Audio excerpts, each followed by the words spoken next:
Robin Hood Radio presents the commentary of Don Morrison.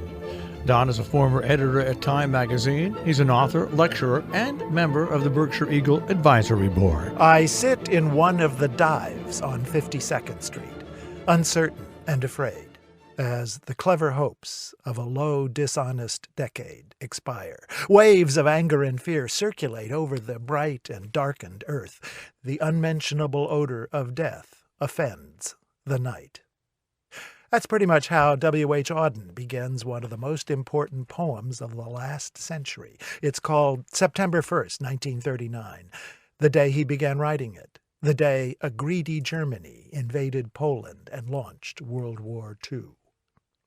Well, a greedy Russia has just invaded Ukraine. Waves of anger and fear haunt our darkened earth. America's been trying to avoid another foreign war, just as we were in 1939.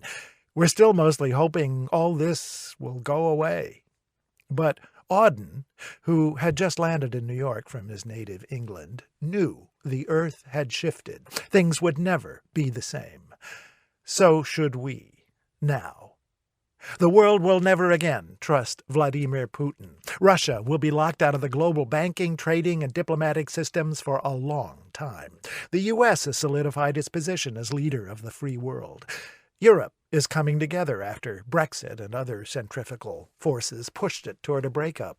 Germany has dropped its long-time aversion to military spending. Even neutral Finland and Sweden are arming the Ukrainians.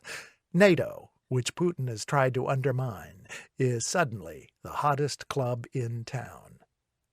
In the U.S., Republicans are split over whether to condemn Putin's aggression, but that would mean abandoning his biggest American fan, Donald Trump.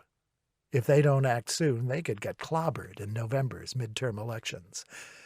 Meanwhile, Russia keeps advancing into Ukraine, and Putin has put his nuclear forces on high alert. Things could get ugly. That's just how it felt in September 1939, and yet Auden never lost hope. Defenseless under the night, he concluded his poem, our world in stupor lies, yet dotted everywhere, ironic points of light flash out wherever the just exchange their messages. Our world, again, lies in stupor.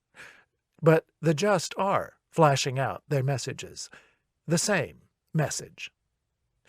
If the free world does not come together to confront this new aggressor, there may not long be a free world.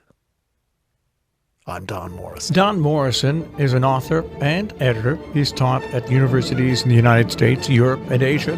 He's the European editor of the British magazine Port and a member of the Berkshire Eagle Advisory Board. He lives in Paris, Miami, and in Berkshire County.